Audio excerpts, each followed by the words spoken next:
Welcome back to the channel. This is Faculty X Training, and thank you for tuning in today. So today I want to discuss something that came to mind this morning. After I meditated, for some reason this image popped up into my mind. Now this is Plato's Allegory of the cave. For some reason this image, it came to mind. I don't know if it was a friend who had told me about it and I researched it years ago, but I decided to look into it again to try and present to you guys some form of analysis after I've viewed the image and I've discussed it with some people. I want to share it with people. It's quite an interesting symbol. So you have certain people who are inside the cave and they're enslaved, and then you also have some other hooded people and they're holding up symbols. There's a flame, there's some fire, and then there are the prisoners who are able to escape outside of the cave. So that's what's on the surface of this image, but I'll break down my interpretation of what I saw. First, let's start off with the fire, because the fire is actually what's giving light to the symbols that these hooded men are holding. So then what is the fire? I would say that fire represents man's soul, or it represents the light of your awareness, your consciousness. Now, there are hooded men, perhaps some people part of a secret order of society, those who control the symbols and the language that is disseminated to the public. These are the people who control the discussion. These are the people who control your perception, because they are able to put things in front of you and, you know, shape your value system, shape your understanding and perception of the world, right? But how do they do this? They do this with your fire, with your attention, with your own faculties, with your own mind, with your own soul. They use that against you, because in reality these men here, they're not really powerful, because they need you to participate in the game. They need your awareness to control you with these symbols. So now you have these prisoners here, right, behind the wall. They don't know that there's a group of people behind the wall that's manipulating what's being displayed on the wall there. They just take that for their reality, right? They take it as, they take these symbols to be permanent things that actually exist in reality, not aware that it's being it's a projection, really, right? So what do the slaves do, right? What do the mental slaves do, let's say, is they begin to venerate these symbols. They begin to dedicate their whole lives to these symbols. You know, these symbols can even represent different sects or different dogmatic belief systems. And what people do is they say, okay, you know what? I identify with this symbol. I identify with the horse, maybe. Perhaps I identify with the circle. And these people stay enslaved by these symbols which they did not create. You know, it occurred to me just the other day that we didn't create language when we were born into this world, and a lot of these things we did not create. These are structures that probably have subsisted through eons of time, you know, of ages, years and years and years.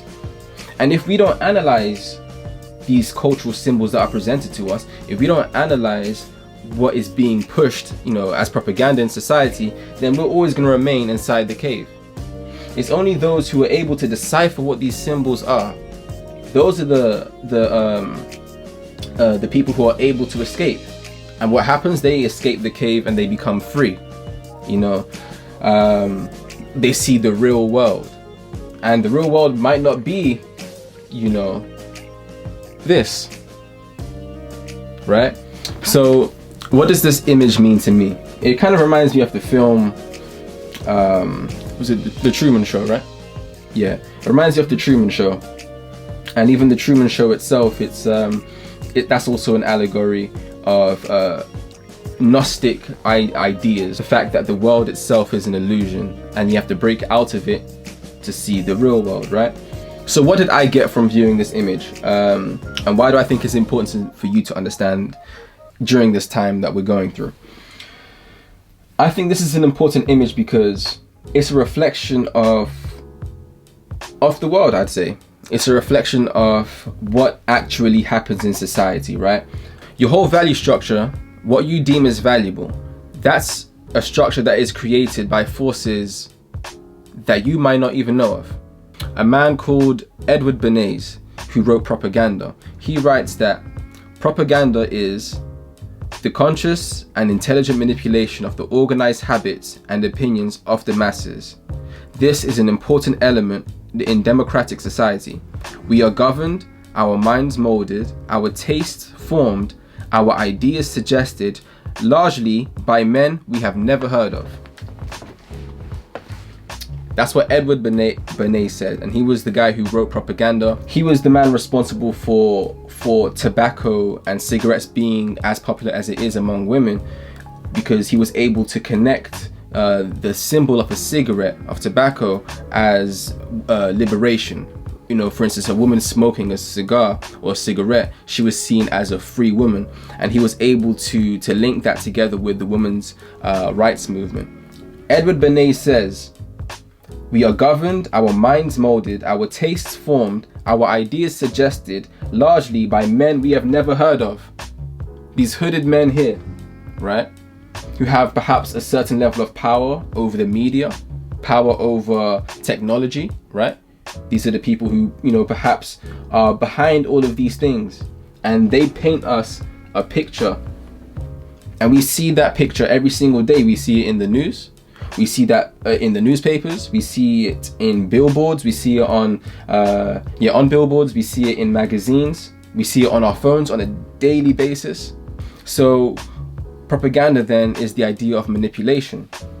And I think these men here as well, what they can also represent is, you know, these companies who put the image out there in front of you and say that in order for you to live a healthy, a safe, or a worthy life, you have to hold or obtain one of these symbols. So that it comes back again to the idea of you being in control of your own value system. You have to have an internal value system, not based upon what society is telling you is valuable, but what you actually genuinely in your heart and soul believe is valuable. For instance, I value things like solitude. I value things like contemplation. I value things like fresh air and the breeze and the wind. I value things like nature. These are not symbols that is controlled by man. And as long as people continue to chase these symbols, which are illusions, if you continue to do that, then what's going to happen is you're not going to be in touch with the real reality, because you're always going to be chasing shadows, chasing things which don't have any existence or real existence. My purpose as an awakened being here, or at least someone who is concerned with my awakening and concerned with obtaining a higher level of consciousness, my job is for me to come out here to learn one for myself, so that I'm not caught up in no illusion, because I ain't trying to be in a cave. Have you ever been in a cave? A cave ain't nice. The conditions there are not nice, right? I want to see the world for what it really is, for myself, so that I can live an authentic life. Everyone has a responsibility here to do that. And that means, you know, analyzing what's in front of you, not taking it at first-hand value, right? And then my job is, once I reach out here, is to bring as many people possible. That's the purpose of this video. That's the purpose of this channel, is to inspire people to think, right? To analyze, and then to make change based upon that. This is a system that's been controlling man since who knows how long, but generations and generations and generations. Like, we cannot formulate our society based upon these symbols until we get out into fairer ground and then create a new world based upon free thinking and based upon real values. We're not moving anywhere. So a final word I'll say on this image, and I really want you guys to take this away from the video. Remember the fire. The fire represents your soul, it represents your energy, it represents the light of your consciousness, it represents your willpower, your desire. Don't let them use your fire, because here's the thing, they don't control the fire, right? They don't control the elements. You control the elements. Remember Prince Zuko, Avatar, the firebender, right? We control the elements. They use it. If we don't know how to control our internal system, our elements, don't know how to control our energy, our fire, our drive, then these weak men will be able to control you, not even with weapons, but just with symbols. Think about how deep that is. We give them so much power, right? whoever this group is, I ain't pointing names. I'm not trying to get this video flagged, right? I'm trying to grow Faculty X. But you guys know what I'm saying when I speak in this manner, is we let these weak people control us with symbols using our own energy, right? You need to see it for what it is. You need to get out of the cave, right? Resurrect your consciousness, climb out of it and see the world for what it really is. See yourself for who you really are, the powerful being that you are, you know, God's creation, right? Don't stay in the cave. Let me break it down one step further for you, the viewer. Let's just break down any one of these symbols. Let's say the circle. Now let's say, just for the purpose of this video, let's just say that circle represents a clock or time. Did you know that the minute hand was a modern construction? Before, we used to have sundials, and there was only one line to mark the hour of the day. The minute was actually a modern invention. Why did Western societies create the minute, or why did societies create the minute? Because after the Industrial Revolution, it required people to be on a schedule. You know, you had a lot more trains running, you had different things going on in business that required people to be there on the dot, on time, right? Picture for instance, if there was a factory and people had to change shifts, they wanted to subdivide the day into more categories or more subdivisions. So that's how the minute was invented. And now, if you think about it, modern man lives by the minute. We live by our clocks. I believe, my experience of time is something that's very subjective. Sometimes an hour can feel very, very long. Sometimes an hour can feel almost like a minute, very short. And likewise, sometimes a minute, if you're doing a plank, a minute could be very long, right? So time itself is subjective. However, those people who are able to control our understanding of it, they control how we actually experience it. The person above ground would probably experience time in a much different way to how it's being represented here. Remember what I said, we used to follow a different system, and these systems are governed, right? These systems are created by people, by societies, by groups that we might not have any knowledge of. So if you're not in control, or if you're not aware of how these symbols and these cultural things influence you, then it's very likely that you're going to be easily manipulated. And you see, that's the danger. The danger of not understanding how these symbols control your perception and control your understanding means that you will always be influenced, or you will always be in servitude to those who understand how the symbol works, right? If you believe the symbol of time, right, the clock hands, to actually be what time is, if that's your perception of time, then you're always going to be on the clock. It's important that we move away, or not necessarily move away from these structures, because sometimes we need symbols. That's why we developed a writing system, words as symbols. We need systems and symbols to communicate. However, don't let the symbol control you. Don't let the symbol be your value system. Understand how the symbol works, but create your own symbols, create your own value structure, right? At least be aware of this process that's going on and how it mirrors our society. That's key to your freedom. As Bob Marley said, you have to emancipate yourself from mental slavery. None but ourselves can free our mind. A lot of people don't understand that our behaviors, our ideas, our belief systems are molded and they're controlled, right? You have to come to an awareness of that fact so that you can actually move from a point of real understanding.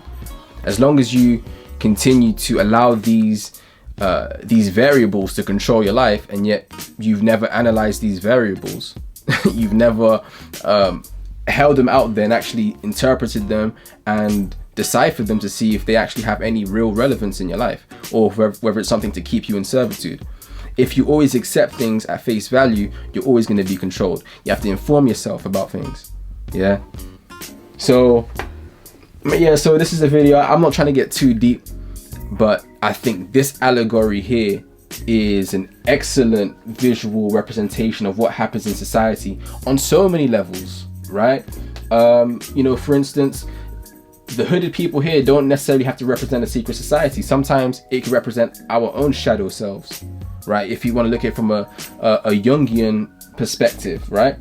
The idea of the psyche is there are certain things that we are aware of that are in the light, but then there are other things which are not in the light. For instance, our subconscious beliefs, the subconscious that actually dictates the conscious mind. We could say this is the conscious mind, and then the subconscious mind is what is actually in the darkness. So you can look at this from many perspectives, and only after the person is able to understand how his subconscious forms these symbols can he free himself from his own mental slavery. So this image has so many interpretations. It's not just black and white, like, yeah, there's a shadow government. It can also, be your shadow self that creates these illusions which your conscious mind just always believes. So there are many interpretations to this image, and I think it's a very important one for people to analyze and to understand. Show this to your friend, ask him what he thinks. Show this to your mom, show this to your father. What I want in society is for us to feel open discussing these things, right? What I want in society is more intelligent discussion, more thoughtful discussion. Let's not repeat the things that previous generations have done. We're in the age of information. If you don't know how to use this information and use what we have available to us, then, where do we go from here, right? Where do we go from here as a society? And that's how I'm going to end this video. Faculty X training. Thank you for watching this. Go search up Plato's cave, or Plato's allegory of the cave. And that's all I want to say. Take care, guys. Always been on wanna be quiet when I step up in a room. I observe, I just listen, I ain't got nothing to prove. If you ask me for advice, then I tell you what I know. Cause you learn a lot better when you listen with your soul. Only suckers with attitude already really think they know. Real niggas that pay attention, they always do the show. Ay.